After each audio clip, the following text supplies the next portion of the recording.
আল্লাহ দিয়েছেন নবীকে সম্মান, তোদের হিংসায় হবে কি? আল্লাহ দিয়েছে নবীকে সম্মান, ঠিক না বেঠে? কেমন সম্মান দিলেন বন্ধুরা আমার, বাবাজিরা। দুনিয়াতে পাঠাইবার সময় আল্লাহ তাআলা রাসূলকে বললেন, ওগো বন্ধু, আমি হচ্ছি রাব্বুল আলামিন, আপনি হলেন রাহমাতাল লিল আলামিন। আল্লাহ হচ্ছেন রাব্বুল আলামিন, আমার নবী হচ্ছে রাহমাতাল লিল আলামিন। ও বাজান, যারা মাদ্রাসায় পড়াশোনা করেন আলেম উলামারা বুঝবেন, আলাম হচ্ছে এক বচন, আলামিন বহু বচন। আলাম দ্বারা একটা জগৎরে বুঝায়, আর আলামিন দ্বারা কুল কায়নাতকে বুঝায়। সুবহানাল্লাহ। কোন নবীর উপাধি কিন্তু রাব্বুল রাহমাতাল লিল আলামিন নয়, কোন নবীর উপাধি কিন্তু রাহমাতাল লিল আলামিন নয়। একমাত্র রাহমাতাল লিল আলামিন উপাধিতে এই বিশ্বভুবনে এসেছেন আমাদের নবী, যিনি হলেন রাহমাতাল লিল আলামিন। এখন একটা জিনিস চিন্তা করেন, আল্লাহ তাআলা হাবিবকে কতটুক ইজ্জত দিয়েছেন। আমার আল্লাহর লকব হলো রাব্বুল আলামিন, নবীর লকব হলো রাহমাতাল লিল আলামিন। রাব্বুল আলামিন অর্থ গোটা জাহানের পালন কর্তা, রাহমাতাল লিল আলামিন অর্থ গোটা জাহানের রহমত। আব্বারে, এই যুবক বন্ধুরা, রাব্বুল আলামিন লিখতে আরবি যতটা অক্ষর লাগে, রাহমাতাল লিল আলামিন লিখতে ততটা অক্ষর লাগে। লা ইলাহা ইল্লাল্লাহ কালেমা লিখতে যতটা অক্ষর লাগে, মুহাম্মদুর রাসূলুল্লাহ লিখতে ততটা অক্ষর লাগে। মক্কাতুল মুকাররমা লিখতে যতটা অক্ষর লাগে, মদিনাতুল মুনাওয়ারা লিখতে ততটা অক্ষর লাগে। মসজিদ লিখতে যতটা অক্ষর লাগে, মাদ্রাসা লিখতে ততটা অক্ষর লাগে। তাইলে বলুন, নামের সাথে নাম মিলাইয়া আপন হাবিবকে ইজ্জত দিছেন কে? জগতের বন্ধুরা রে, ও মুরব্বী বাবাজিরা গো, আমার সম্মানিত মা বোনরা যারা শুনছেন, আল্লাহ তাআলা ইজ্জত দিয়া রসুলকে পৃথিবীতে পাঠাইলেন, আবার এমন একটা ইজ্জত দিয়া হাবিবের সঙ্গে এমন একটা জায়গায় নিয়ে দিদার করলেন, যেই জায়গার মধ্যে কোনো নবী রাসূলের আগমন হয় নাই, কোনো ফেরেশতাদের আগমন হয় নাই। এটা হলো আরশ আজিম পাড়ি দিয়া, জায়গাটার নাম হচ্ছে লামকান। লামকানের উপরে আর কোনো জায়গা নাই। আমার আল্লাহ এই রজব মাসের 26 তারিখ দিবাগত রাত 27 রজনীতে ফেরেশতা জিবরাইল আলাইহিস সালামকে পাঠাইয়া আপন হাবিবকে ইনভাইট করে দিদার করার জন্য আমার আল্লাহ বন্ধুকে লকব দিয়েছেন হাবিবুল্লাহ। সুবহানাল্লাহ। এই বিষয়ে মহাগ্রন্থ আল কোরআনের সূরা বাকারার 253 নম্বর আয়াতে কারিমা খুলবেন। আল্লাহ রাব্বুল আলামিন নবীদের মর্যাদা দিতে যাইয়া এই আয়াতে কারিমার মধ্যে স্পষ্ট করে বলেছেন, বিসমিল্লাহির রহমানির রহিম, তিলকার রুসুলু ফাদ্দালনা বা'দাহুম আলা বা'দিম মিনহুম আলা বা'দিম মিনহুম মান কাল্লামাল্লাহু ওয়া রাফা'a বা'দাহুম দারাজাত।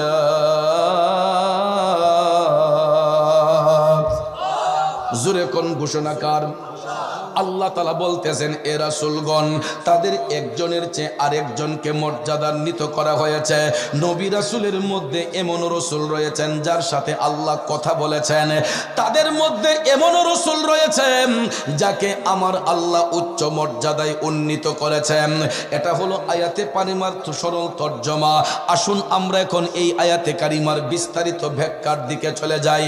বাজানো, এই পবিত্র আয়াতে পাকের তাফসীর করতে যাই রুহুল বয়ান প্রমাণ করেছে নবী রাসূলের মধ্যে কেউ হয়েছেন কালিমুল্লাহ, কেউ হয়েছেন খালিলুল্লাহ, কেউ হয়েছেন রুহুল্লাহ, কেউ হয়েছেন জাবিউল্লাহ, কেউ হয়েছেন সফিউল্লাহ, আর আমাদের নবী হয়েছেন হাবিবুল্লাহ।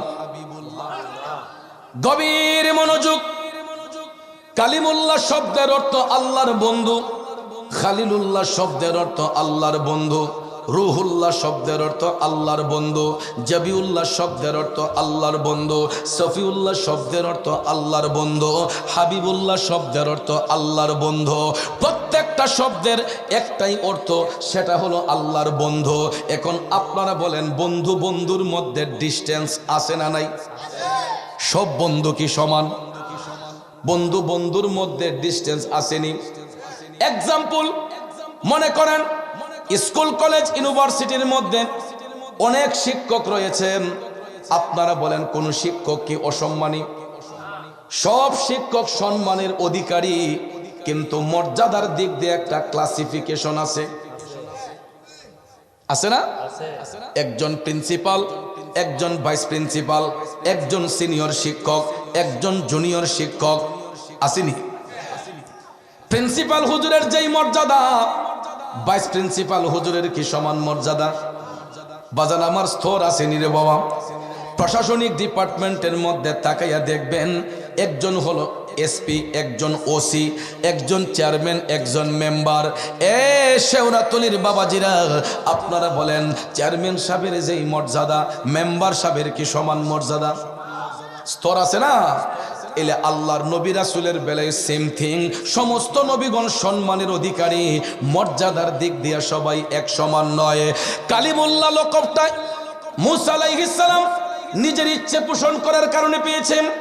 অন্যান্য নবীগণ যেই উপাধিগুলো পেয়েছেন, একমাত্র আমার নবীর মহব্বত অন্তরে রাখার কারণে এক একজন নবীর এক একটা উপাধি আমার আল্লাহ দান করেছেন। পূর্বের যুগের নবীগণ নিজের ইচ্ছে পোষণ করার কারণে আল্লাহ তাআলা এক একজন নবীর এক একটা লকব দিয়েছেন। আর আমাদের নবীকে হাবিবুল্লাহ লকবটা আমার আল্লাহ নিজ ইচ্ছেতে রাজি হইয়া দান করেছেন। হাবিবুল্লাহ উপাধিটা আমার নবী নিজে ইচ্ছাতে পান নাই, স্বয়ং আল্লাহ তাআলা রাজি হইয়া বন্ধুকে হাবিবুল্লাহ বলিয়া এমন একটা জায়গা আর মধ্যে নিয়ে দিদার করেছেন, যেই জায়গাটার নাম হলো লামকান, আরশ আজিম পাড়ি দিয়া। এই জন্য আমার আলা হযরত ইশকে মোহব্বত হাদায়াকে বখশিশের মধ্যে চমৎকার ভাষায় লিখেছেন, আসমানো হি উপর সব নবী রহ গে, আসমানো হি উপর সব নবী রহ গে, अर्शो आज़म पे पोछा हमारा नबी। जुरे जुरे कोन या रसूल अल्लाह। খারাপ লাগতেছে আমার বাবাজিরা? আলা হযরত বলেন 1,24,000 মতান্তরে 2,24,000 নবী রাসূল আল্লাহ তাআলা পৃথিবীর মধ্যে প্রেরণ করেছেন, কিন্তু কোন নবীকে আমার আল্লাহ 7 আসমানের উপরে উঠার পারমিশন দেন নাই, একমাত্র আমাদের নবী ছাড়া। উইদাউট আওয়ার প্রফেট মুহাম্মদুর রাসূলুল্লাহ সাল্লাল্লাহু আলাইহি ওয়াসাল্লাম, একমাত্র আমাদের নবী কামলিওয়ালা ছাড়া অন্য কোন নবীকে আমার আল্লাহ 7 আসমানের উপরে উঠার পারমিশন দেন নাই। এই জন্য আলা হযরত বলেন, সমস্ত নবীগণের কাঁধের মধ্যে জিনার কদম মোবারক, তিনি হলেন আমাদের নবী রাহমাতাল লিল আলামিন। ওই নবীর মকাম বলতে গিয়ে আলা হযরত লিখেন, আরশ আযম পে পৌঁছা হামারা নবী। বাজানো, আরশ মুআল্লার মধ্যে আমার নবী, আরশ মুআল্লার কাছাকাছি। এমন সময় আল্লাহ তাআলা ডাক দিয়া কয়, উদনু মিন্নি ইয়া হাবিবি, উদনু মিন্নি ইয়া হাবিবি। ও বন্ধু, আর একটু কাছে আসুন, কাছে আসুন। সুবহানাল্লাহ। আরশ আজিম পারি দিয়া খোদা তাআলার কাছে গিয়া, উদনু মিন্নি ইয়া হাবিবি, দয়াল নবী শুনতে পান, আমি পাপী অপরাধী গাইব কি নবীজির শান। ইয়া রাসূলুল্লাহ ইয়া হাবিব, ইয়া রাসূলুল্লাহ। আমার যুবক বন্ধুরা, বাবাজিরা, আমার মদিনার কামলিওয়ালা নবী আরশ মুআল্লার কাছাকাছি। আল্লাহ কয়, ও বন্ধু, আর একটু কাছে আসুন, কাছে আসুন। রে যুবক, নবীজির পাও মোবারকের মধ্যে জুতা মোবারক ছিল। আমার দয়াল নবী জুতা মোবারক খুলিয়া মহান আরশের মধ্যে যখন উঠতে চাইলেন, আল্লাহ তাআলা কুদরতের জবান দিয়া ডাক দেয়, হাবিব, ও বন্ধু, আপনি জুতা রেখে কেন আমার আরশের মধ্যে উঠতেছেন? মেহমানের ইজ্জত আমার আল্লাহ কেমনে দেয় দেখুন।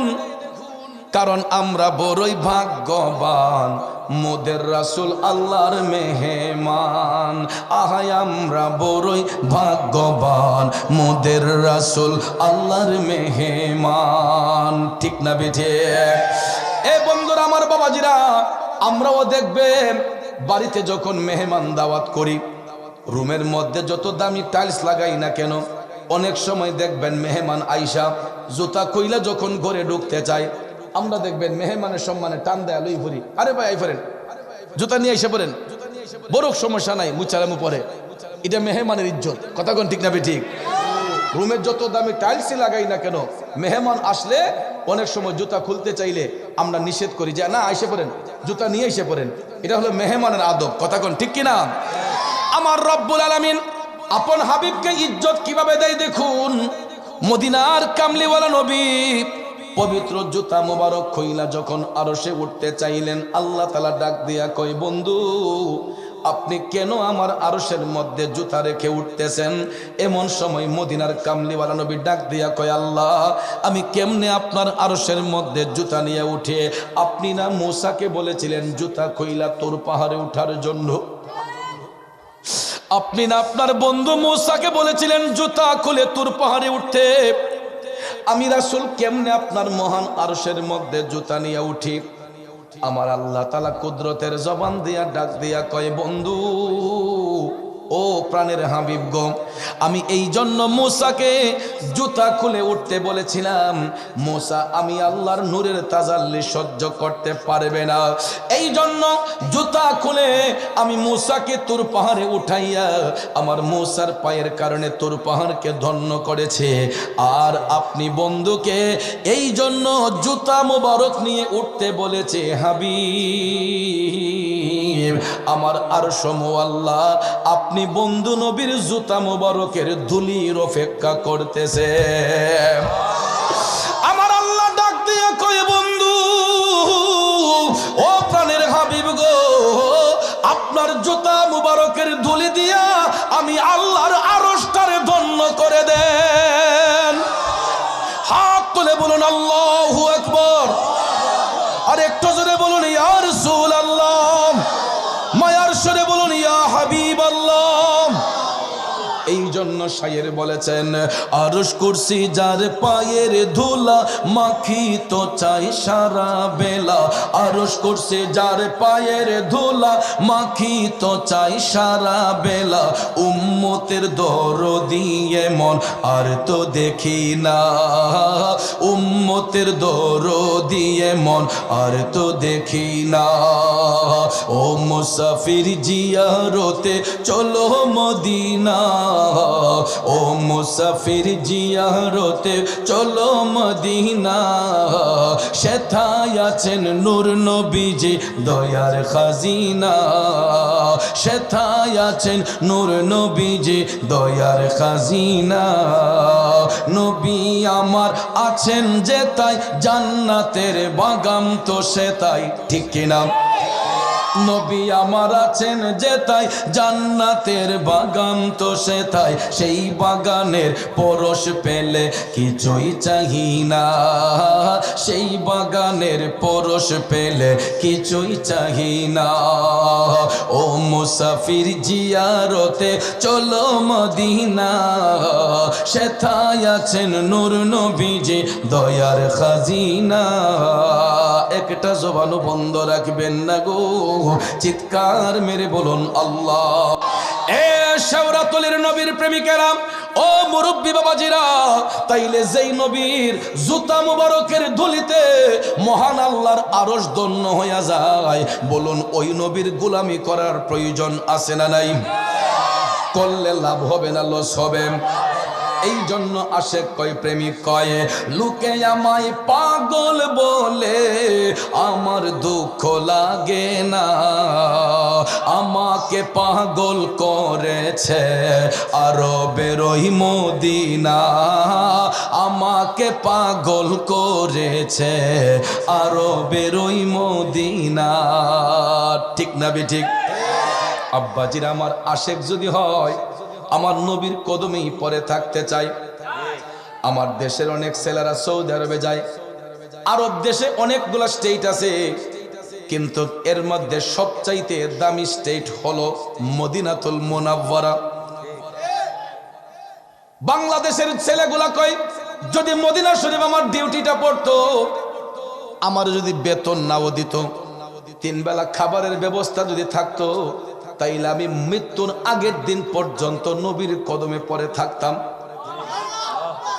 শুধু ওরা কেন, দেখবেন আমাদের দেশে যা হাজী সাহেবরা যখন মক্কা শরীফ মদিনা শরীফ যায়, বাংলাদেশে আসার পরে যদি হাজী সাহেবরে ডাক দিয়া কই, হাজী সাহেব বলেন তো মদিনা শরীফটা কেমন, ওই হাজী সাহেব দেখবেন চোখের পানিগুলা তখন টল টল করে, হাজী সাহেবের চোখের পানিগুলা দেখবেন টল টল করে, কই ভাই রে কি যে সুন্দর পৃথিবীর দ্বিতীয় মদিনা শহর, ঠিক না বিঠি? কি যে সুন্দর পৃথিবীর দ্বিতীয় মদিনা শহর, কথা কোন ঠিক কিনা? এই দেশের কত বড় লোক দেখবেন মাইন্ড সেটআপের জন্য সিঙ্গাপুর যায়, মালয়েশিয়া যায়, থাইল্যান্ড যায় বেড়াইবার লাগিয়া, আছে না? বড় বড় ব্যবসায়ীরা, বড় বড় চাকরিজীবীরা দেখবেন এরা 10 দিন 15 দিনের সফরে মাইন্ড সেটআপের জন্য, কয় ব্যবসার ক্লান্তি আই পড়ছে, কয় একটু গুরুন্টি দিয়াই চলে যায় সিঙ্গাপুর, থাইল্যান্ড, মালয়েশিয়া, বিভিন্ন রিসোর্টে, কথা কোন ঠিক না ঠিক? তো এখানে গেলে হোটেল বুকিং দিতে হয় 1 লাখ 1.5 লাখ টাকা, আরো খরচ করতে হয় 2 লাখ 3 লাখ টাকা, কথা কোন ঠিক না ঠিক? মাইন্ড সেটআপের জন্য থাইল্যান্ড যায়, সিঙ্গাপুর যায়, লন্ডন যায়, আমেরিকা যায়, টার্কি যায়। বন্ধুরা আমার, বাবাজিরা আমার, কিন্তু ওই পাগলগুলা বুঝে না, যদি আমার নবীর রওজা শরীফে জিয়ারত করতে যায়, তার মাইন্ডও সেটআপ হবে, তার ঈমানটাও মজবুত হবে, আকীদাটাও সুন্দর হবে, ঠিক না বেঠিক? এই জন্য আশেক কয়, প্রেমিক কয়, লন্ডন, প্যারিস, ওয়াশিংটন, বার্লিন যেতে চাই না, হংকং, বেজিং, টোকিও, সিঙ্গাপুরও চাই না, মন আমার যেতে চায় এই দুনিয়ার, মন সহবার যেতে চায় এই দুনিয়ার একটি জায়গায়, সেই জায়গাটার নাম হলো সোনার মদিনা, সেই জায়গাটার নাম হলো সোনার, কথা কোন ঠিক কিনা? ওই মদিনা যাইতে চাই কি চাই না? কারা কারা চাই 2টা হাত তুলে দেখাই। নারায়ে তাকবীর। এই আওয়াজে বোঝা গেছে যে মনে হয় পুরুষ থেকে মহিলা বেশি। তাইলে আপনারা আরেকটু মহব্বতে আওয়াজ দিয়ে প্রমাণ করতে হবে যে না, নবীর বাগানে রেসালতের সৈনিকরা আছে, ঠিক না বেঠে? নারায়ে তাকবীর, নারায়ে রিসালাত, আহলে সুন্নাত ওয়াল জামাত, সুন্নি মহাসম্মেলন। তো জিন্দাবাদ কইছেন না জিংলাবাস কইছেন? তো হগলটা জোরে কইলেন, ওহন যে দজবঙ্গটা আওয়াজ দিলেন, আমার তো লাগছে এখন দজবঙ্গ লোক আছে। কিছু কিছু মানুষে বোঝা গেছে জিংলা বাসও কইছে। আসলে কি জিন্দাবাদ না জিংলা বাস কইছেন? তাহলে এটা আবারও বলতে হবে জোরে সোরে, আহলে সুন্নাত ওয়াল জামাত। নবীর পক্ষে থাকতে মন চায় না, নাকি শয়তানের দলে থাকতে চায়? লন্ডন, প্যারিস, ওয়াশিংটন, বার্লিন যেতে চাই না, হংকং, বেজিং, টোকিও, সিঙ্গাপুরও চাই না, মন আমার যেতে চায় এই দুনিয়ার একটি জায়গায়, সেই জায়গাটার নাম হলো সোনার মদিনা, সেই জায়গাটার নাম হলো সোনার মদিনা। আমরা যাব মদিনা, দেখব সোনার মদিনা, সেই জায়গাটার নাম হলো, আরো জোরে, সেই জায়গাটার নাম হলো। বাইরে নারী বাড়ি গাড়ি নিয়ে দুনিয়া পাগল, যশ খেতের বাড়াবাড়ি চলছে অনর্গল। নারী বাড়ি যশ খেতের নাই রে কামনা, নবীর জিয়ারতে যাব মনের বাসনা, সেই বাসনা পূর্ণ হবে দেখলে মদিনা, সেই বাসনা পূর্ণ হবে দেখলে মদিনা। আমরা যাব মদিনা, দেখব সোনার মদিনা, সেই জায়গাটার নাম হলো সোনার মদিনা, সেই জায়গাটার নাম হলো। কষ্ট হচ্ছে আমার বাবাজিরাম, তাইলে বলুন ওই নবীর গোলামি করতে চাই কি চাই না? আমার শেওরাতলির বাবাজিরা, যেই নবীর জুতা মুবারকের ধুলিতে আমার আল্লাহর আরশ ধন্য হয়ে যায়, ওই নবীর গোলামি করলে লাভ হবে না লস হবে? সাহাবায়ে কেরাম ওই নবীর গোলামি কইরা তারা জান্নাতের টিকিট অর্জন করেছেন। যেমন বেলায়েতের সম্রাট, যার কাছ থেকে বেলায়েতের আগমন হয়, শের খুদা হযরতে মাওলানা আলী রাদিয়াল্লাহু তাআলা আনহু, আমার নবীজির গোলামি কইরা তিনি জান্নাতের টিকিট প্রাপ্ত হয়েছেন। আমার রাসূল বলেছেন, আনা মাদিনাতুল ইলমি ওয়া আলিউন বাবুহা, আমি রাসূল হচ্ছে জ্ঞানের শহর, ওই শহরের দরজা হলো আমার আলী। প্রশ্ন হলো রাসূল কেন এটা বললেন? কারণ হযরতে মাওলানা আলী হচ্ছেন বেলায়েতের মূল, ঠিক না বেঠিক? যার কাছ থেকে বেলায়েতের আগমন হয়।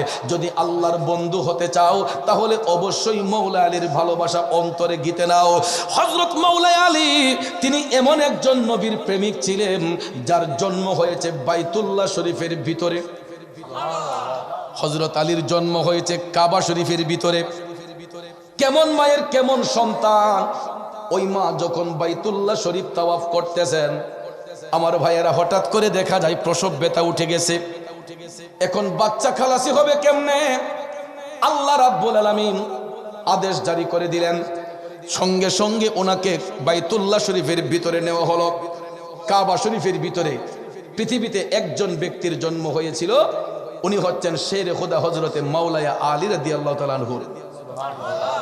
এবং একজন মাই সন্তান প্রসবের সময়, যেই মায়ের লজ্জাস্থান দিয়ে বাচ্চা প্রসবের সময় কোনো রক্ত প্রবাহমান হয় নাই, বাইতুল্লাহ শরীফের ভিতরে এক ফোঁটা রক্ত মুবারক পড়ে নাই, উনি হচ্ছেন মাওলানা আলীর মা।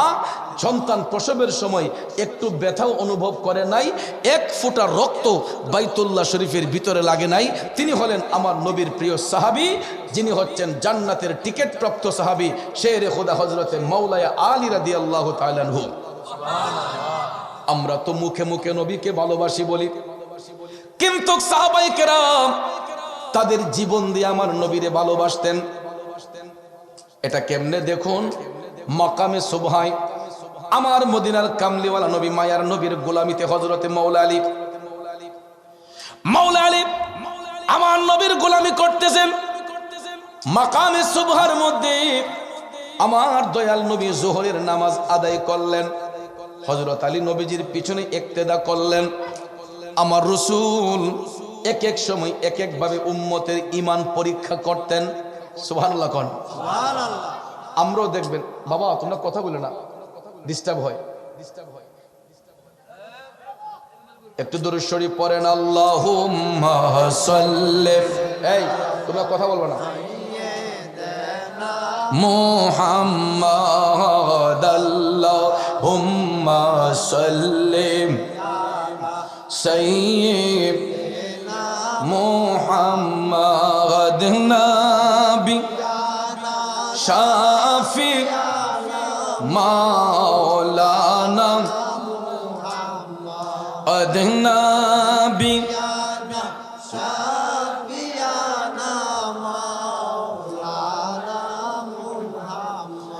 আমার যুবক বন্ধুরা একটু মনোযোগ, লম্বা চড়া কথা বলে মনোযোগ নষ্ট করব না। আমার রাসূল মাকামে সুবহায় জোহরের নামাজ আদায় করার পরে সাহাবায়ে কেরামের মাজলিসে বসে রাসূল আলোচনা করতেছেন। হঠাৎ করে আমার রাসূল হযরত আলীকে ডাক দিলেন, আলী তুমি একটা কাজে যেতে হবে। মাওলানা আলী নবীজির কদম মুবারকে দাঁড়ানো, ইয়া রাসূলুল্লাহ, আপনি যা হুকুম করবেন। তখন আমার রসুল একটা কাজ দিয়ে হযরত আলীকে বললেন, যাও তুমি তাড়াতাড়ি করে কাজটা সেরে আসো, তাড়াতাড়ি করে তুমি কাজটা সেরে আসো। বন্ধুরা আমার, সঙ্গে সঙ্গে হযরত আলী নবীর গোলামি করার জন্য, নবীর আদেশ পালন করার জন্য তিনি বের হয়ে গেলেন। হযরত আলী ভাবতেছেন যে রসুল যেহেতু তাড়াতাড়ি আসতে বলেছেন, তা আমি যাইব আর আসবো, আসরের নামাজটা আমার নবীজির ইমামতিতে এসে পড়ব। সুবহানাল্লাহ কোন। জোহরের নামাজ পড়েছেন নবীজির সাথে, হযরত আলী ভাবলেন যে আমি আসরের নামাজটাও নবীজির সাথে এসে আদায় করব। এই নিয়তে তিনি কাজটা দ্রুত গতিতে করার জন্য তিনি বের হয়ে গেলেন। রসুল আদেশ দিলেন, এটা দেরি করেন নাই, মওলা আলী চলে গেলেন। যাইয়া যখন তিনি নবীজির আদেশ পালন করলেন, কাজটা শেষ করে তিনি যখন আবার নবীজির দিকে প্রত্যাবর্তন করলেন, দেখা যায় হযরত আলী আসতে আসতেই আকাশের সূর্যটা পশ্চিম আকাশে হেলে গেল। একটু পরে দেখা যায় আসরের ওয়াক্ত হয়ে গেছে। মুয়াজ্জিন সাহেব আসরের ধ্বনি দিয়ে বলতেছেন যে তিনি আল্লাহু আকবার, আল্লাহু আকবার। আসরের আজান হয়ে গেল। মাওলা আলী চিন্তা করতেছেন আরো যেইটুকু রাস্তা বাকি, যাইতে যাইতে তো নামাজ শেষ হয়ে যাবে, কি করব কি করব। তারপরে তিনি পেরেশানি করতেছেন আমার নবীজির সঙ্গে গিয়ে আসরের নামাজটা আদায় করবেন। এ বন্ধু, হযরত আলী আসতে আসতে দেখা যায় নামাজের ওয়াক্ত যখন হয়ে গেছে, আমার দয়াল নবী মওলানা আলী আসার আগেই দয়াল নবী আমার আসরের নামাজ আদায় করে ফেললেন। সুবহানাল্লাহ কোন। ওয়াক্ত মোতাবেক নামাজ আদায় আমার রসুল করে ফেললেন, টাইম মতো নামাজ পড়ে ফেলেছেন। এখন হযরত আলী একটু দ্রুত গতিতে আসলেন। আসার পরে তিনি দেখতেছেন যে নবীজির নামাজ শেষ। এখন হযরত আলী কি নামাজ পড়ছেন? উনি তো নামাজ পড়েন নাই, আসরের নামাজ পড়েন নাই। ভেবেছিলেন আমার নবীর ইমামতিতে পড়বেন, কিন্তু দয়াল নবী মওলা আলী আসার আগে আসরের নামাজ যখন শেষ করে ফেললেন, দয়াল নবী মওলা আলী আসার সঙ্গে সঙ্গে হযরতে আলীর কোলের মধ্যে আমার রসুল মওলা আলীর কোলের মধ্যে নবীজির মাথা মুবারক রেখে একটু আরাম করতেছেন। আরো জোরে কোন সুবহানাল্লাহ। আমার নবী চোখ মুবারক বন্ধ করলেন, চোখ মুবারক বন্ধ করে হযরতে মওলা আলীর কোলের মধ্যে রসুল একটু আরাম করতেছেন। হযরত আলী কি নামাজ পড়ছেন? নবীজি আরাম করতেছেন। মওলা আলী চিন্তা করলেন আসরের সময় তো আর বেশি সময় থাকে না, মাগরিব সন্নিকটে থাকে। তিনি দেখতেছেন সূর্যটা প্রায় পশ্চিম আকাশের দিকে হেলে যাচ্ছে। মওলা আলী চিন্তা করলেন কি করব, আমি নবীজিকে জাগাইবো নাকি নামাজটা পড়ব। তিনি সিদ্ধান্ত নিতে পারতেছেন না কি করবেন, যে নামাজ পড়ব নাকি নবীজির আরাম নষ্ট করব। আপনারা বলেন ওই মুহূর্তে হযরত আলীর কাছে নামাজটা বড় নাকি নবীর আরামটা বড়? বুঝা কইছেন তো বাবাজিরা আমার, যদি প্রশ্ন করি কেন নবীর আরাম বড়, প্রশ্ন যদি করি কেন নবীর আরাম বড়, তাইলে উত্তরটা দিবেন কেমনে? উত্তরটা দিবেন এইভাবে সহজে।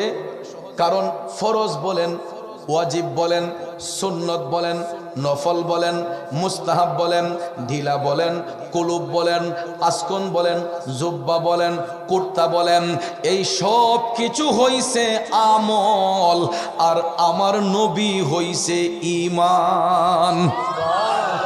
এখন আপনারা কোন ঈমান বড় না আমল বড়? ঈমান বড় না আমল বড়? আমল যদি কম হয়, আমলের কারণে আল্লাহ জাহান্নামে ঠেলে দিবে না। এ শেওরাতলির বাবাজিরা মনোযোগ, আমল যদি কম হয়, আমলের কারণে আল্লাহ বান্দাকে জাহান্নামে দিবে না, হয়তো তাকে শাস্তি প্রদান করবে। কেননা আল্লাহ বলেছেন লা তাকনাতু মির রাহমাতিল্লাহ, বান্দা আমার রহমত থেকে নিরাশ হইবে না। তুই আমল যদি কম করস, আমি আল্লাহর কাছে যখন চোখের পানি চাইরা কান্দা দেস, তখন আমি আল্লাহর মায়া হইয়া যায়, দয়া হইয়া যায়। এই জন্য দেখবেন আমরা পাপীরা মিলিয়া, আমরা গুনাহগাররা মিলিয়া আমার আল্লাহরে প্রায় সময় বিনয় কইরা কই, করিম রহিম নামটি তোমার, আল্লাহ কাদের গুণী আমি পাপী ডইবা যাইতাম নি। ও মৌলাজি তোমার রহিম নামটি থাকিতে আমি পাপী ডুইবা যাইতাম নি। এইরকম ভাবে বিনয় কইরা বান্দা যখন চোখের পানি চাইরা ঢেকরাইয়া ঢেকরাইয়া কান্দে, আমল যদি কম হয়, আল্লাহ কই চিন্তা করিস না, আমি না রহমান, আমি না রাহিম, আমি না গাফফার, তোদের চোখের পানি তো আমি আল্লাহ সহ্য করি না। তখন বান্দারে ক্ষমা কইরা দেয়। কিন্তু ঈমান যদি না থাকে, সারাদিন আমার আল্লাহর দরবারে কান্দেন গো, আমার আল্লাহ কয় বেঈমানের কোন স্থান আমি আল্লাহর কাছে নাই। কথা কোন ঠিক কিনা? এই জন্য বাজান আপনারা বলেন নবী আগে নাকি নামাজ আগে?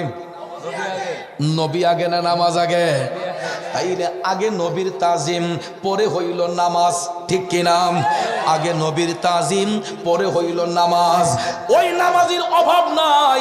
দেখবেন কারবালার ময়দানে এই 10ই মুহররমের দিনে, আশুরার দিনে আমার নবীর কলিজার টুকরা নাতি ইমাম হুসাইন পুরাটা শরীর যখন রক্তাক্ত গো, পুরাটা শরীর যখন রক্তাক্ত, ক্ষত বিক্ষত, প্রায় 72টা তীরের আঘাত, 34টা বল্লমের আঘাত, 41টা তরবারির আঘাত ইমাম হুসাইনের দেহ মুবারকের মধ্যে, পুরাটা শরীরের রক্ত মুবারক ঝরে গেল। হুসাইন ঘোড়ার উপর টিকে থাকতে পারলেন না।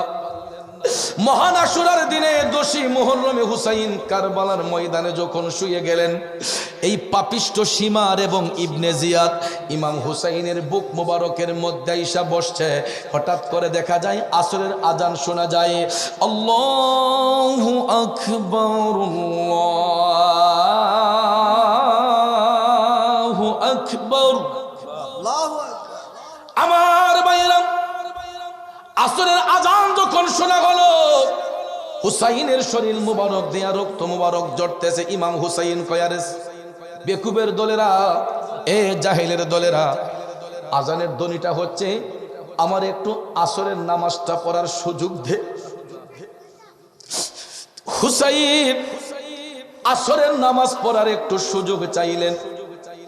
ওই জালেমের দলেরা কয় না হুসাইন, তোমার দেহ থেকে কেল্লা আলাদা করে আমরা গিয়া আসরের নামাজ পড়ব। নাউজুবিল্লাহ কোন। তাইলে এজিদের গোষ্ঠীরাও নামাজি, ইমাম হুসাইনও নামাজি। নামাজি নামাজি ব্যবধান আসেনি? আমাদের দেশে দেখবেন এই রকম মুনাফিক মার্কা নামাজির অভাব নাই, ঠিক না বেঠে? এইগুলার দেখবেন অভাব নাই। উপরে দা ভালো মানুষ, ভিতরে দা দেখবেন খালি শয়তানি। সামান্য একটা উদাহরণ দিয়ে বলি। আমি 1000 টাকা পুরস্কৃত করলাম। আমার ভাই আমার দাওয়াত করছে, আমার মুসল্লি, আমার মসজিদের নিয়মিত মুসল্লি। ভাইয়ের নামটা লেগে না? আবুল ভাই, আবুল মিয়া ভাই আমারে আজকে দাওয়াত করে আনছে। এই জন্য আমি ভাইয়ের সম্মানে আমি আজকে এখানে আসছি। তো আপনারা কি খুশি আমি আসাতে?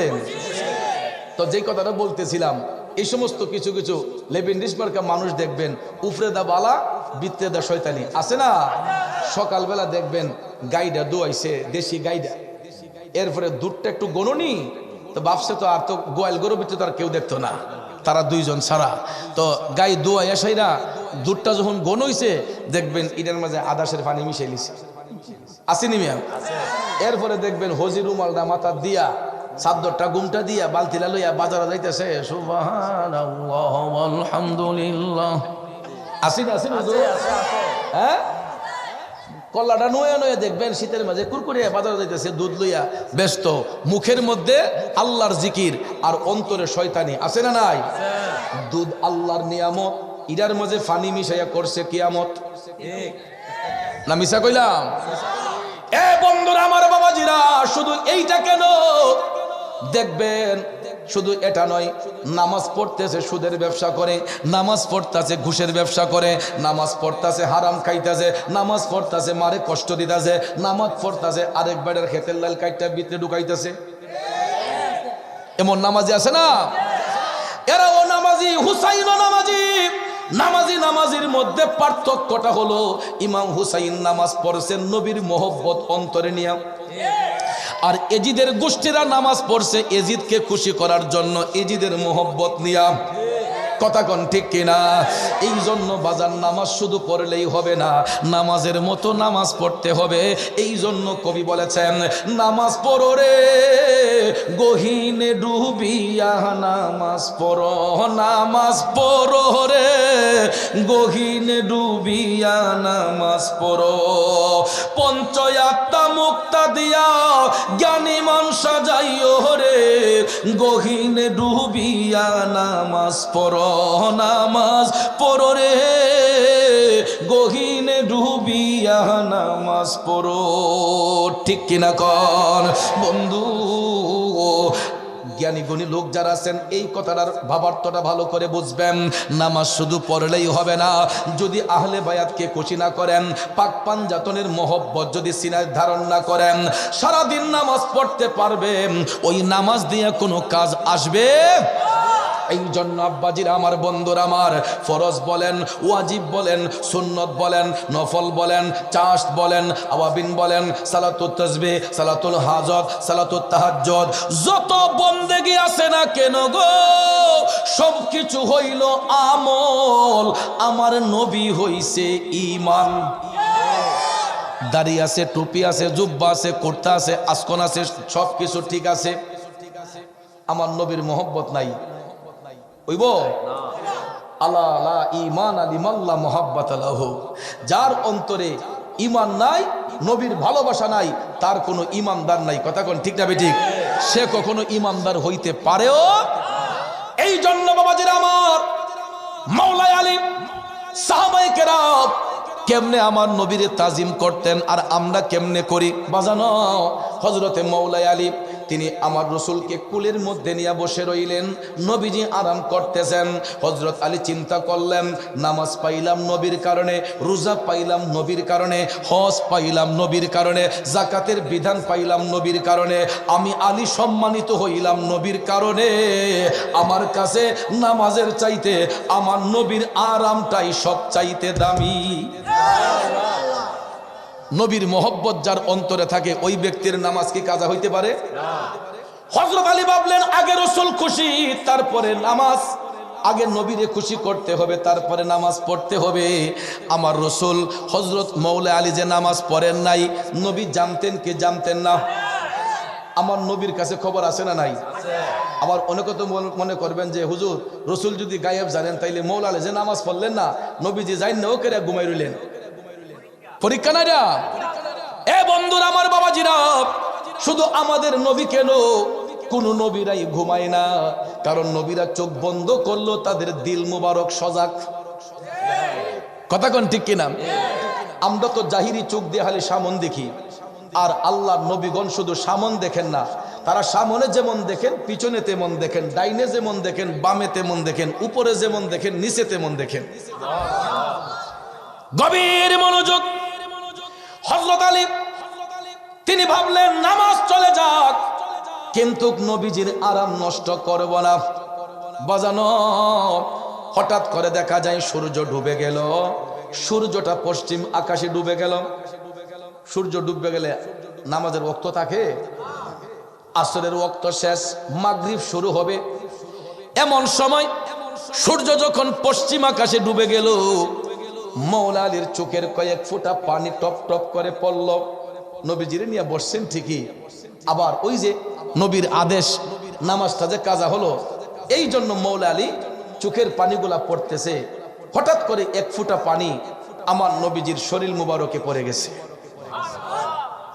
নবীজির শরীর মোবারকে মৌলা আলীর এক ফোঁটা চোখের পানি মোবারক পড়াতে আমার নবী চোখ মোবারক খুললেন। খুলে দেখতেছে মৌলা আলীর চোখের পানিগুলা টপ টপ করে পড়তেছে। আমার নবী ডাক দিয়া কয়, আলী, আলী রে, আমি রসুল তোমার কোলের মধ্যে আরাম করাতে তোমার কি কোনো কষ্ট হয়েছে? হে আলী, আমি তোমার কোলে আরাম করাতে তোমার কি কোনো কষ্ট হয়েছে? মৌলা আলী কান্দা কান্দা কই, নবী গো, কি বলছেন ইয়া রাসূলুল্লাহ? এ তো আমি মৌলা আলীর মহা সৌভাগ্য যে দুজাহানের সর্দার নবী আমি আলীর করে আরাম করতেছে। আমার নবী কয়, আলী তাইলে তুমি কামতেছো কেন? তখন মৌলা আলী ডাক দিয়া কয়, নবী গো, আপনি যখন আমারে কাজ দিয়া পাঠিয়েছিলেন আমি আশায় ছিলাম যে আসরের নামাজটা আপনার ইমামতিতে আইসা পড়ব, কিন্তু নবী গো, আমি আসার আগেই দেখলাম আসরের ওয়াক্ত হয়ে গেল আর আপনিও নামাজ পড়ে ফেলেছেন। ইয়া রাসূলুল্লাহ, আমি দ্রুত গতিতে এসেছিলাম আপনার ইমামতিতে নামাজ পড়ব, কিন্তু আয়েশা দেখি নবী গো আপনি নামাজ আদায় করেছেন। এই জন্য নবী গো, আপনি যখন আমার কোলে আরাম করেছিলেন তখন আমি আসরের নামাজ পড়তে পারি নাই। ইয়া রাসূলুল্লাহ, আজকে তো আমার নামাজটা কাজা হয়ে গেল। আমার রসুল মুস্কি মুস্কি হাইসা বলতেছেন, আলী লা তাহজান, চিন্তার কারণ নাই। কে বলছে তোমার নামাজ কাজা হবে? তোমার নামাজ কাজা হবে না। সুবহানাল্লাহ। এ শেওড়াতলির বাবাজিরা, দেখো রে, আমরা কোন নবীর গোলামি করি আর ওই নবীরে বেঈমানের দলেরা কয় কাউবয়। কথায় কথায় দেখবেন নবীরে কয় নবী, বিশ্ব নবী আছে না? কিছু কিছু মূর্খ মৌলবী দেখবেন কথায় কথায় আমার নবীরে বিশ্ব নবী এই করছেন, বিশ্ব নবী এই করছেন, বিশ্ব নবী ইডা করছে, বিশ্ব নবী ইডা করছে। বোঝা যায় যে বিশ্ব নবী এর কাছে একটা সাধারণ একটা মানুষ। শুনেন, অনেক বিয়াদবরে প্রশ্ন করা হয় যে ভাই বিশ্ব যে বললেন, বিশ্ব নবী কি বলা যাবে? কয় হ্যাঁ, বিশ্ব দ্বারা তো গোটা জগৎকে বোঝানো হয়, বিশ্ব দিয়া গোটা জগৎকে বোঝানো হয়। আমি তার কথাই গেলাম, বিশ্ব দ্বারা সমগ্র জগৎকে বোঝানো হয়, তার কথার মধ্যেই গেলাম। এখন প্রশ্ন হলো, যেই শব্দগুলা সাধারণ অর্থে ব্যবহৃত হয়, যেই শব্দগুলা সাধারণ অর্থে ব্যবহৃত হয়, সাধারণ কোনো অর্থ আমার নবীর নামের সাথে ব্যবহার করা যাবে? কারণ রসুল হচ্ছেন বেনজির বেমেসাল। আমার নবীর সঙ্গে সৃষ্টির কোনো বস্তুর তুলনা হতে পারে। এই জন্য দেখবেন বিশ্ব এই দিন, বিশ্ব সেই দিন, বিশ্ব অমুক দিবস, বিশ্ব তমুক দিবস, বিশ্ব এই দিবস, বিশ্ব সেই দিবস, বিশ্ব নবী। কথাটার মধ্যে কোনো আদব আছে? কোনো আদব আছে? আরে স্বয়ং আল্লাহ রাব্বুল আলামিনও রসুলকে যখন ডেকেছেন, আমার আল্লাহ নিজে আপন হাবিবকে ইজ্জত দিয়ে বলেছেন, ইয়া আইয়ুহাল মুজাম্মিল, ইয়া আইয়ুহাল মুদ্দাসির, ইয়া আইয়ুহান নবী। কথা কোন ঠিক না ঠিক? আমার আল্লাহ পর্যন্ত স্বয়ং হাবিবকে এর সম্মান দিয়ে ডেকেছেন। এবং ভাইয়ার আমার, দয়াল নবীজির 11 জন বিবি ছিলেন, যিনারা হচ্ছেন উম্মাহাতুল মুমিনিন, মুমিনদের মা। আপনি হাদিস খুলে দেখেন, তাফসির খুলে দেখেন, 11 জন বিবির মধ্য হতে কোনোদিন কোনো উম্মাহাতুল মুমিনিন আমার রসুলকে স্বামী বলে ডাকেন নাই, অমুকের বাপ বলে ডাকেন নাই, তমুকের বাপ বলে ডাকেন নাই। নবীজির বিবিগণও আল্লাহর হাবিবকে যখন ডাকতেন, ইয়া রাসূল আল্লাহ, ইয়া হাবিব আল্লাহ, এরকমভাবে সম্বোধন করতেন। আর আমাদের দেশের মধ্যে কিছু কিছু টুন্না মৌলবী আছে, এরা দেখবেন কথায় কথায় আমার নবীর বিশ্বনবী এই করছে, বিশ্বনবী এই করছে। জনাবে মুহাম্মদুর রাসূলুল্লাহ কয়, জনাবে আমার নামের আগে জনাব, ভাইয়ের নামের আগে জনাব, আজকের এখানে অনেক অতিথিদের নামের আগে জনাব, আমার নবীর নামের আগে জনাব। এটা কি মানানসই হয়? এটা আদবের খেলাফ। এটা কিসের খেলাফ? আদবের খেলাফ। কারণ আদবে আউলিয়া, বিআদবে শয়তান। যার মধ্যে আদব নাই তার মধ্যে কিছু নাই, যার মধ্যে আদব নাই তার মধ্যে কিছু নাই। এই জন্য বন্ধুরা আমার, সাহাবায়ে কেরাম সব সময় তারা আমার নবীজির গোলামিতে মাশগুল থাকতেন গো। সব সময় তারা দয়াল নবীর প্রেমে মাশগুল হইয়া তারা জীবন অতিবাহিত করতেন। বলতেছিলাম কি আমার বাবাজিরা, হযরতে আলী ভাবলেন, তিনি বলতেছেন, নবী গো, নামাজ পাইলাম, রোজা পাইলাম, তসবিহ পাইলাম, হজ পাইলাম, যাকাত পাইলাম, সব কিছু পাইলাম, আপনি নবী এলে ডুবে যাওয়া সূর্য আবার উঠতে পারে। এই বিশ্বাস আসেনি? তো যারা আমাদের মতো রসুলকে মানুষ কয়, যারা বলে যে তিনি তো সংসার জীবন আমরার মতোই করছেন, তো ওই সমস্ত ভাইদেরকে আমি বলবো এরা তো সূর্য রে মামা ডাহে, আমরা তো মামা ডাকছি সূর্য মামা, তো সূর্য রে মামা না ডেকে একটু আব্বা ডেকে কর না যে বাপ সারা জীবন তোমারে মামা ডাকছি, এখন বাপ তুমি আমার বাপ লাগো, সূর্য বাবা তুমি একটু উঠো, উঠবো নি? আমি আপনি যদি সূর্যরে মামা না কাহা ডেকে আব্বা ডেকে যদি কই যে তুমি আমার বাপ লাগো, একটু তুমি ডুববে যাও বা একটু উঠতে যাও, সূর্য নড়বো নি? বাবাজিরা আমার, বন্ধুরা আমার, আমি আপনি মানুষ, এই জন্য মানুষ হিসেবে চন্দ্র সূর্য আমাদের কমান মানে না। আর আমার রসুল নুরুন আলা নূর, চন্দ্র সূর্য আমার নবীর কমান মানতে বাধ্য, ঠিক না বে ঠিক? চন্দ্র সূর্য আমার নবীর কমান্ড মানতে বাধ্য। কিন্তু আমরা তো দেখতে যেমন মানুষ, আমরা নিশ্চয়ই মানুষ। আমরা সূর্যের সাথে বাহাদুরি করতে পারি না। দিনের আকাশে সূর্য উদিত না হলে আমরা দিনের আলো দেখতে পাই না, রাতের আকাশে চন্দ্র উদিত না হলে আমরা চাঁদের আলো দেখতে পাই না। এই জন্য ভাইয়ের আমার, আমরা চন্দ্র সূর্যের সাথে বাহাদুরি কর, চন্দ্র সূর্য কেন, এই বাতিটার লোকে বাহাদুরি নাই আমাদের। কারণ এই যে বাতি ছাড়া প্যান্ডেলটা আলোকিত না অন্ধকার, এই ডাইনামা যদি চলে যায় প্যান্ডেলের কোনো মূল্য আছে? কথা কোন আছে? প্যান্ডেলের কোনো মূল্য নাই। তাহলে এই প্যান্ডেলকে আলোকিত করার জন্য আমাদের এই প্রধান সৌভাগ্য হিসাবে আসছে নাকি? ঠিক করে নারে তাকবীর, নারে রিসালাত, নারে রিসালাত। পীরে কামিল আলহাজ হযরত মাওলানা সৈয়দ আবু মুসা সিদ্দিকী পিসা হুজুরের আগমন, পিসাব কেবলার আগমন, শুভেচ্ছার স্বাগতম। কিতা রে বেড়া, তোরা সেত নাই দে শুনলো কিতা কই বললাম আমি?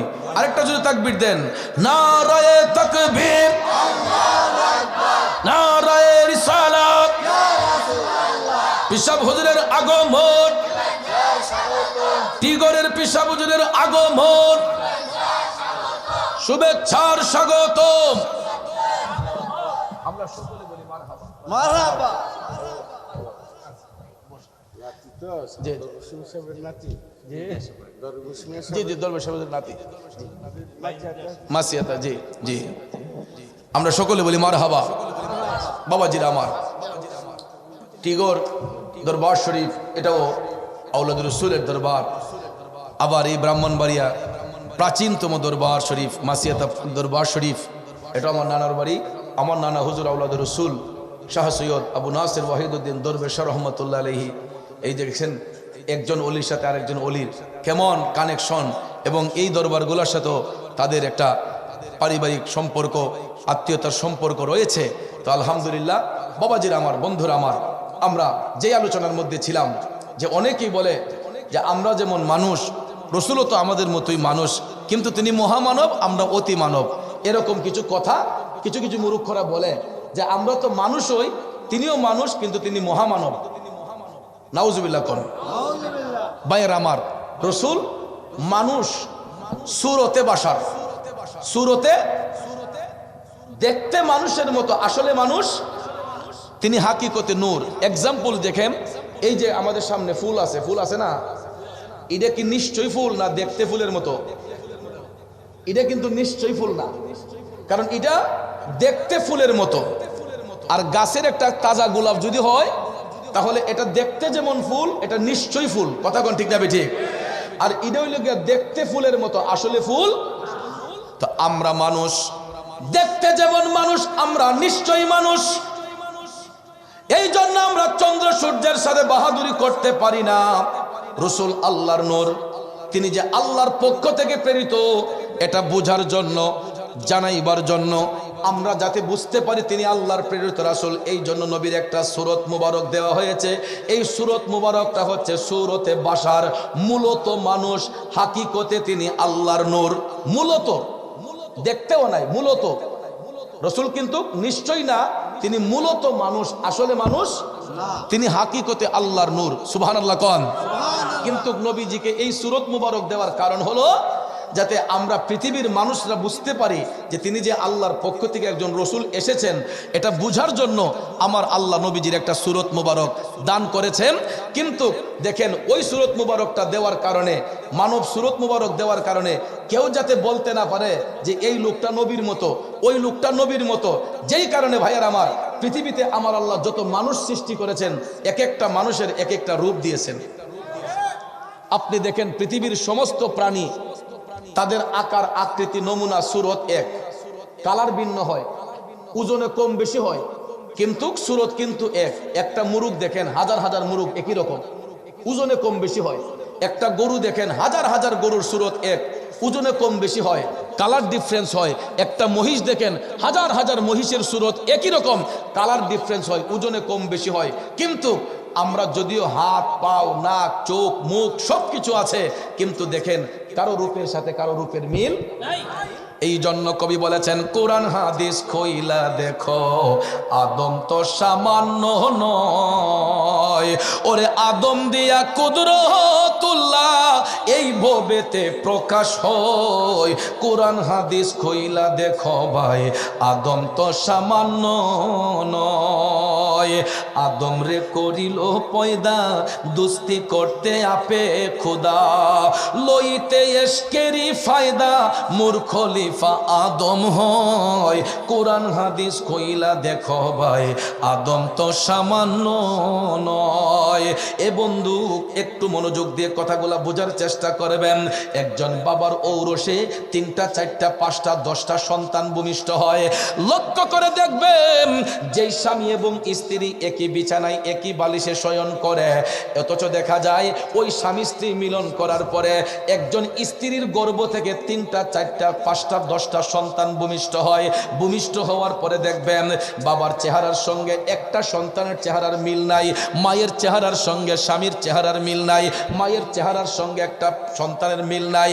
ইভেন এই যে ছামিয়ানার নিচে আমরা যতগুলা মানুষ বসলাম, বলুন তো কারো রূপের সাথে কারো রূপের মিল আছে? পীরে কামেল আলহাজ হযরত মাওলানা সৈয়দ আবু মুসা সিদ্দিকী পীর সাহেব হুজুরের চেহারার দিকে তাকাইয়া দেখেন, আমার আল্লাহ এই ব্যক্তিটারে যেই সুরত দিয়া বানাইছে, সারাটা পৃথিবী ঘুরে দেখেন তো এই সুরতের আরেকজন আবু মুসা সিদ্দিকী পীর সাহেব হুজুর পাইবেননি। আমি মুরাদ চৌধুরীর চেহারার দিকে তাকান, সারাটা পৃথিবী ঘুরে দেখেন তো এই চেহারার হুবহু আর একটা মুরাদ চৌধুরী পাইবেননি। আমার ভাইজানের চেহারার দিকে তাকান তো এই চেহারার আরেকটা লোক পাইবেননি। শুধু আমরা কেন, প্রত্যেকটা মানুষের চেহারার দিকে তাকান, আমরা তো মুখ দিয়ে কইলাই যে এই সাধারণ মানুষ, এটা একটা সাধারণ মানুষ, আর এটা পাগল মানুষ, কিন্তু আমরা মুখে বলি সাধারণ। পৃথিবীর কোনো সাধারণ মানুষ নয়, পৃথিবীর প্রত্যেকটা মানুষ, এক একটা মানুষ অসাধারণ। কারণ এক একটা মানুষকে আল্লাহ এক একটা রূপ দিয়ে বানাইছে, তাইলে তারা সাধারণ কবে কেমনে? সে তো অসাধারণ, সে এক অসাধারণ মানুষ। এই জন্য কবি বলেছেন, এমন সাধ্য কার আছে ভাই এই ঘড়ি তৈয়ার করে, এই ঘড়ি তৈয়ার করে ভাই, লুকাই ঘড়ির ভিতরে ভাই, লুকাই ঘড়ির ভিতরে। ওরে 3 কাটা 12 জুয়েলে মিনিট কাটা হইল দিলে, এ নয়নে ডুবলে পরে দেখতে পাবে চোখের সামনে। মন আমার দেহ গড়ি সন্ধান করি, বানাই আছে কোন মেস্তরি, মন আমার দেহ গড়ি। ঠিক না বে ঠিক? আরে মাটির একটা কিস বানায়া মিশিন দিছে তার ভিতর, রং বেরঙের বার্নিশ করা, দেখতে গড়ি কি সুন্দর ভাই, দেখতে গড়ি কি সুন্দর। ঠিক কিনা? বিজ্ঞানীরা রোবট বানানো শুরু করছে, রোবট বানানো শুরু করছে। দেখবেন মানুষের আকৃতি দিয়া দেখলে মনে হয় যে অবিকল একটা মানুষ। এই রোবট বানাইয়া দেখবেন এটার পিছনে বৈদ্যুতিক তার ফিটিং কইরা চার্জিং এর মাধ্যমে এই রোবটে গিয়া একটা নির্দিষ্ট লাইন দিয়া চললে গিয়া মানুষে গিয়া কয় আসসালামু আলাইকুম। ঠিক না বেঠিক? চার্জ যখন ফুরাইয়া যায় তখন রোবটের আর পাওয়ার নাই। এই রোবট যদিও মানুষে বানায়, এটা চলতে হয় আরেকজনের সাহায্যে। কথা কোন ঠিক না বেঠিক? কিন্তু আমার আল্লাহ কেমন কারিগর, কেমন ফিনিশিং দিয়া, কেমন আস্তর দিয়া, কেমন ফিনিশিং দিয়া, কত সুন্দর গঠন দিয়া একটা মানুষ সৃষ্টি কইরা এমন একটা চাবি মারছে গো, জনম জনম ওই চাবি দেওয়ার কারণে একটা আদম চলতেছে, চলতে গিয়া কোনো তেল লাগে না, মোবিল লাগে না, কোনো পেট্রোল লাগে না, ডিজেল লাগে না, হাওয়ার উপর চলে গাড়ি, লাগে না পেট্রোল ডিজেল, মানুষ একটা 2 চাকার সাইকেল। কথা কোন ঠিক না বেঠে? দেখেন ভাইয়ের আমার, আল্লাহ তাআলা কেমন শক্তি আমাদেরকে দিয়েছে। আমরা চাইলে সামনে যাইতে পারি, পিছনে যাইতে পারি, ডাইনে যাইতে পারি, বামে যাইতে পারি, কিন্তু মানুষের তৈয়ারকৃত একটা রোবট ইচ্ছে করলেই ডাইনে যাইতে পারে না, বামে যাইতে পারে না, সামনে যাইতে পারে না, পিছনে যাইতে পারে না।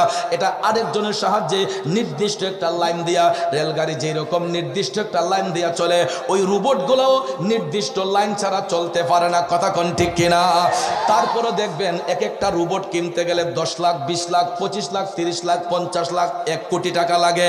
আমার প্রশ্ন হলো, মানুষের তৈরিকৃত একটা রোবট কিনতে যদি 1 লাখ, 2 লাখ, 20 লাখ, 50 লাখ, 1 কোটি টাকা লাগে, তাইলে আল্লাহর তৈয়ারকৃত, আল্লাহর সৃষ্টি মানুষের মূল্য কত হইতে পারে?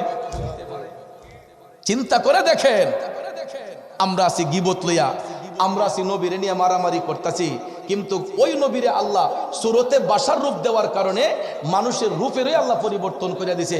এক একটা মানুষের এক একটা রূপ আল্লাহ দান করছে। আমার আল্লাহ এটাই বুঝাইলো যে আমি আল্লাহ চাইলে এক একটা মানুষকে এক একটা রূপ দিতে পারি। আল্লাহ কয়, আমারে দেখতে হলে আসমানে তাকাতে হবে না, জমিনে তাকাতে হবে না, আমার আদমের দিকে তাকাইলেই তোমরা বুঝবা আমি আল্লাহ কি। ঠিক না বেঠে? কারণ পৃথিবীতে যত বিলিয়ন মানুষ তত বিলিয়ন রূপ, পৃথিবীতে যত বিলিয়ন মানুষ তত বিলিয়ন রূপ। এ বন্ধু, এই জন্য দেখেন আল্লাহরে যেমন আমরা চর্ম চোখ দিয়া দেখি না, এমন আমরা চর্ম চোখ দিয়া আমাদের নিজেদের রূপটারেও দেখি না। আপনি দেখেন, দেখবেন না, অথচ মানুষের দেহ নিয়ে আমরা গবেষণা করি না। কষ্ট হইতেছে আপনাদের? মানুষের এই দেহের 3টা ভাগ। কয়টা ভাগ? ওইটা ওই ফিসা বুজুরা এই তালিমগুলোই খানকার মধ্যে বৈশা বৈশা দেয়। মানুষদেরকে আগে দেহ চিনায়, আগে নিজকে নিজে চিনতে হবে। মানুষের এই দেহের 3টা ভাগ, একটা হলো ফানাফিল্লাহ, একটা ফানাফির রসুল, আর একটা ফানাফির শায়েখ। দেহের ভাগ কয়টা? 3টা, ফানাফিল্লাহ, ফানাফির রসুল, ফানাফির শায়েখ। দেখবেন আগে আমরা গাইতাম, তখন মনে করতাম আরে এটা কিতা গাইরি, ওই আমার 3 কাষ্টেরই নৌকা খানি, দয়াল জোড়ায় জোড়ায় উঠে পানি। ওহন এটা শুনলে তো মানুষ আরে বাপরে গাইছে রে। 3 কাষ্টের নৌকা দ্বারা কবি কি বুঝাইলেন বলেন তো? এই 3 কাষ্টের নৌকা দিয়া কবি নিজের দেহটারে, মানুষের দেহটারে বুঝাইছে। কার দেহটারে? দেহের 3 ভাগ, ফানাফিল্লাহ, ফানাফির রসুল, ফানাফির শায়েখ। শুনেন, খালের পানি হিসলে কমন যায়, ডুবার পানি হিসলে কমানো যায়, বিলের পানি হিসলে কমানো যায়, কিন্তু এই চোখের পানি হিসবেন কি দিয়া? সমাজের মানুষ 3 প্রেমে কান্দে, আল্লাহর প্রেমে কান্দে, নবীর প্রেমে কান্দে, শায়েখের প্রেমে কান্দে, জগতের প্রেমে কান্দে। ঠিক না বে ঠিক?